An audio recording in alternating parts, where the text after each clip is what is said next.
just wanted to do a little bit of an update video. So here we're taking a look at gold futures. I am quite surprised at this rebound. We've also, I think they said it was at 5.4% inflation or something like that. Regardless, the inflation rate is kind of high. That's what I've been kind of predicting. It just took a while for the numbers to actually come out. The only gold company right now I got is KL, but this last week it's moved like 8%. But anyway, silver kind of doing it. Actually doesn't look as strong, which is a little surprising. Let's take a look at Bitcoin. Honestly, looking very weak. Get these lower highs. Yeah, looking pretty weak, but this 30,000 support should hold it. But I'm not too sure. I don't know anything. Ethereum is going to be looking weak as well. This trend line, though, is pretty important. Let's make that a little wider. Pretty important trend line. We got, it was acted as a support. Once it broke down, now it's a resistance. So, yeah, just keeping an eye on him. Oh, wow, ASO. This moved a lot today, downward. I've been eyeing this up for a while, but I haven't pulled the trigger. It's just been going up and up, but I bought some Krispy Kreme. I think I talked about that, but it's nothing really to talk about yet. The Dow dropped in the morning, came up to, yeah. Actually, it's looking, I'm trying to think. Looking a little sloppy, don't you think? With the SPY. Yeah. Let's look at QQQ really quickly. So Apple, we're still on this Apple trade. Really spicy. 130.23 is the price. So we're up about 13% right now. It did gently touch the 150. That's what I marked at. That's a pretty big psychological level. So I'm expecting a little bit of a pullback, then hopefully a little bit of a move higher. 150. I'm debating getting out. I don't want to be too hasty with this move because I know Apple likes to run, and we do have a pretty big play here. But let's check out the volume. It's kind of picking up. I think it's got the strength. It's just I don't want to be greedy. But yeah, pretty good plays so far. Let's see other stuff. I'm taking a look at Google again. I'm probably not gonna buy it, but I just want to put it on my watch because, man, this company is amazing. Oh yeah, someone wanted me to discuss Oracle. So I think this is a pretty massive company. I forgot exactly what they do, but I know they're software based, or is it hardware? Something with the computers. But yeah, on a really big time frame, it definitely got really extended this last few, I guess, months. Even just a massive trend line like this seems to be a pretty good channel, right? Here we have .com crash. That's actually during the pandemic where it caught. Yep. I just think from a zone of relativity, I just think it's a little extended.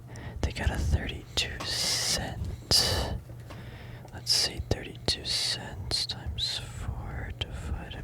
Oops, my calculator's not working because it's too dark in my room. Let's see, 32 cents times 4, $1.28 per year, divided by 86. It's about a 1.48% yield. Not too good, starting at least from the high of 2019. Funnel a little bit and then fell because of Corona. We'll do this high to this high, up 50%.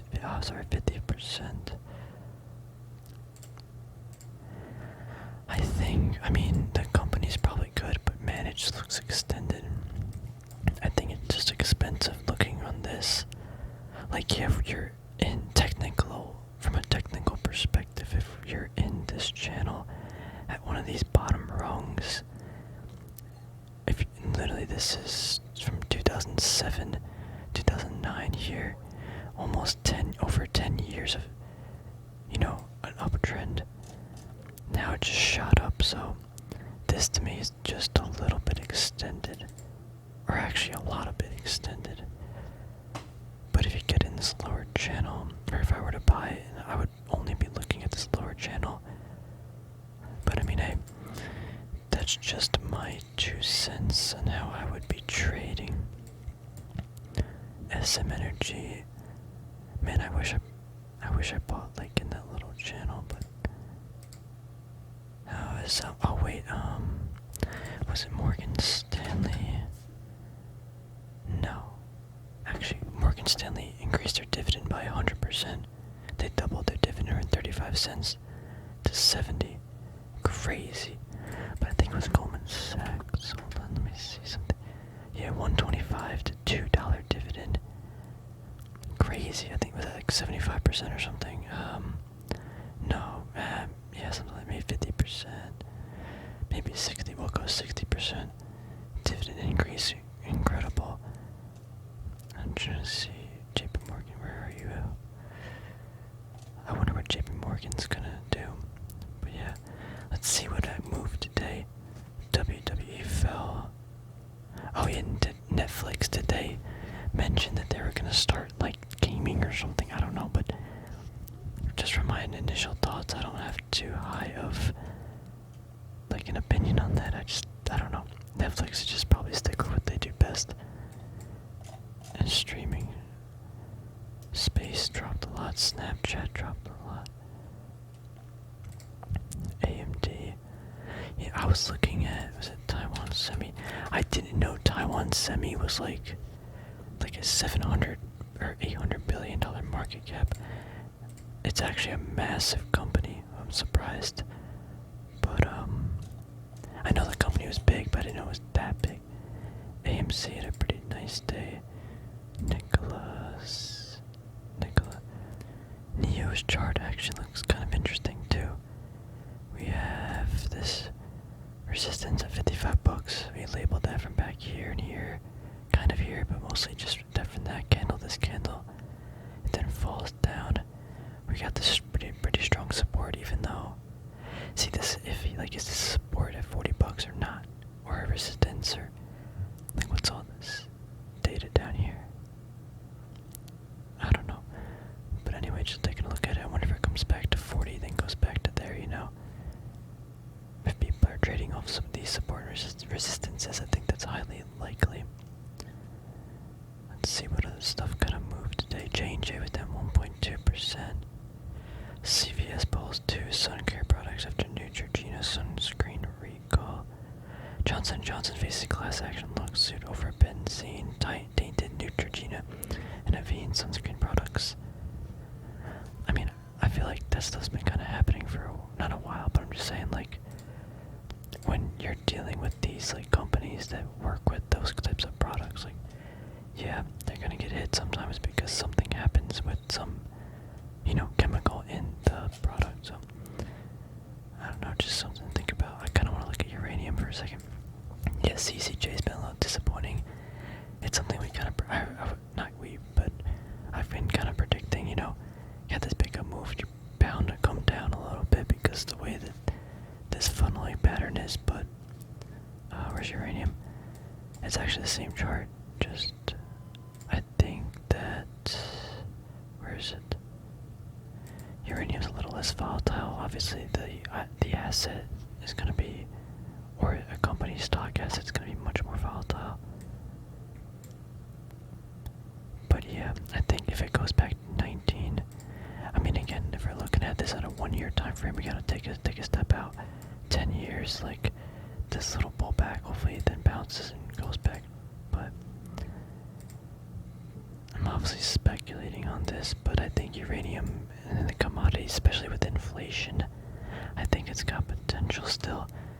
But yeah, I'm hoping that CCJ doesn't break below 1650. I would probably buy some more here. It just kind of stinks. I could have made a 25% gain, come down, bought it, but again, you don't know what's going to happen up here. Realistically, I feel like it's going to go to 13. Give it enough time. 13 is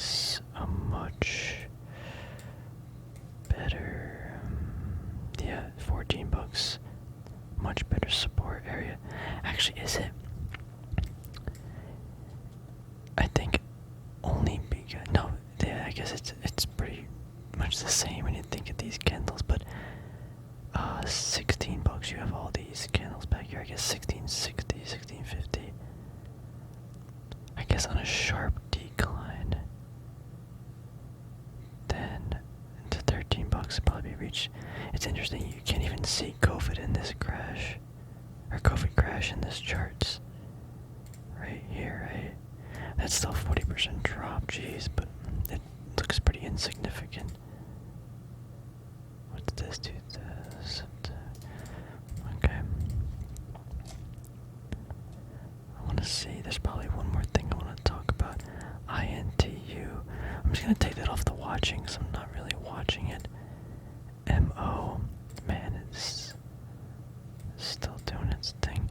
I guess I'm not gonna take a look at crypto in this video because I haven't been looking at. I mean, we did a little bit of crypto, BTC, and oh, this is what we said. I think big time horizon. This looks pretty ideal. What's let's go. Oh, the dollar index is actually still looking kind of strong. Interesting, even with big up move and whatever, gold is still going higher too. I mean, you would kind of think these are inversely related, but not necessarily all every day, you know. Caterpillars still above 200.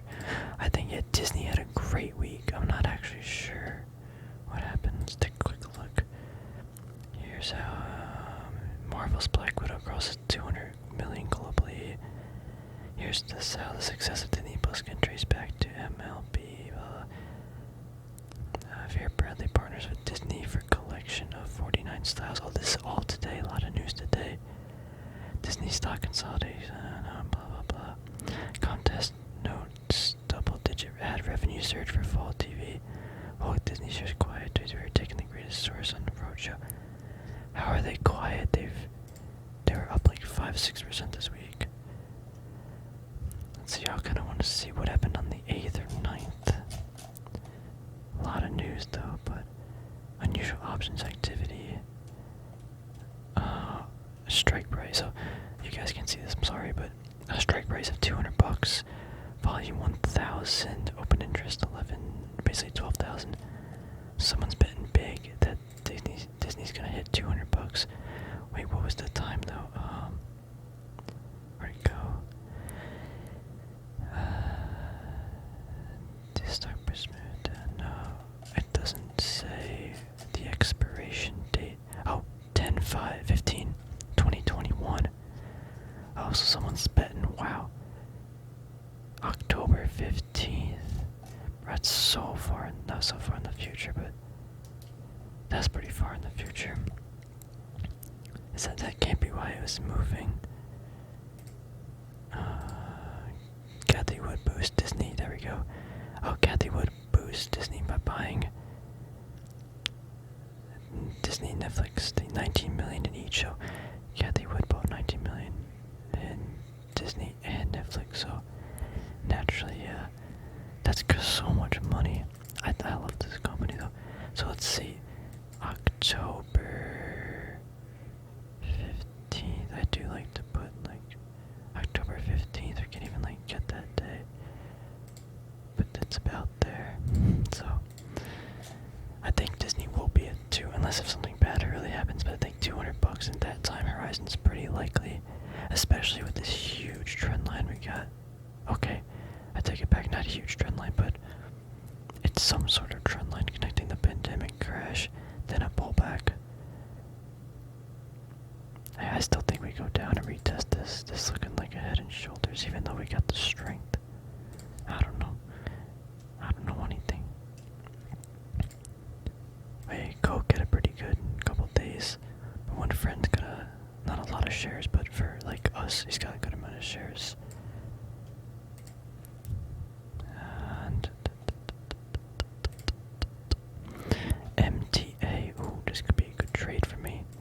If this goes back to 730, you know. Ooh,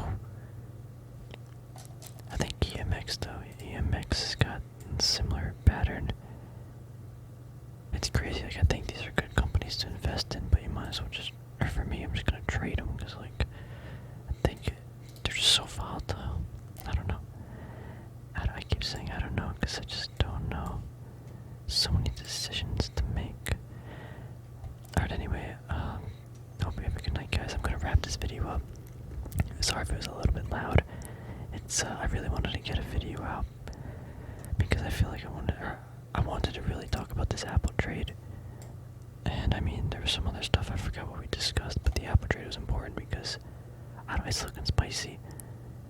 I'm pretty happy that I finally had a decent trade after some really bad trades.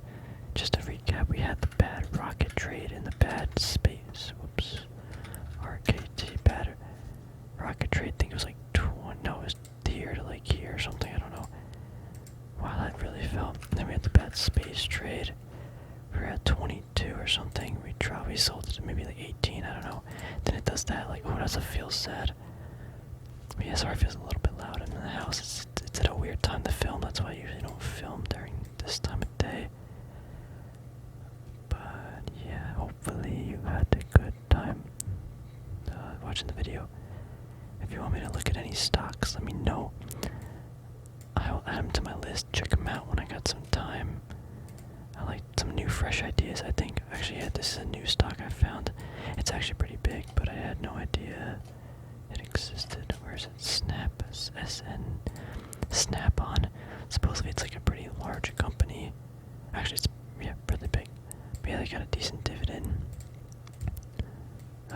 An interesting xylophone chart pattern, but yeah. I just found that company out, so yeah, I'm always open up for new ideas. Take a look at. But anyway, thanks for watching, and I'll see you in the next video.